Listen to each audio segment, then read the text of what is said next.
Buongiorno e ben ritrovati con una nuova edizione del TG Flash di Neo Sicilia. In apertura si celebreranno oggi pomeriggio i funerali del 19enne Mario Giannino, coinvolto in un grave incidente in via Plebiscito e deceduto qualche giorno dopo al Policlinico di Catania. Intanto la famiglia chiede verità e giustizia.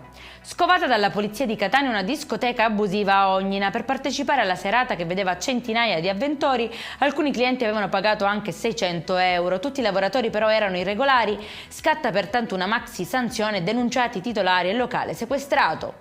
Follia a Palermo, dove un uomo ha fatto irruzione in una chiesa chiedendo insistentemente dei soldi mentre il parroco stava accogliendo due giovani promessi sposi.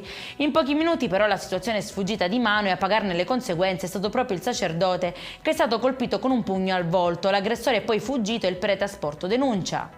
Ha trovato il coraggio di dire basta e denunciare i maltrattamenti del compagno, che a suo dire andrebbero avanti ormai da troppo tempo. Una 25enne agrigentina ha fermato così una volante della polizia impegnata in un controllo del territorio di routine e ha raccontato agli agenti le violenze subite chiedendo aiuto. Al via le indagini per fare luce sulla vicenda. È in chiusura un carabiniere libero dal servizio sventa un furto in una pizzeria di Palermo. Il ladro aveva provato a rubare un portafoglio dentro una borsa ed è stato dunque arrestato e la refurtiva è stata recuperata e restituita alla proprietaria.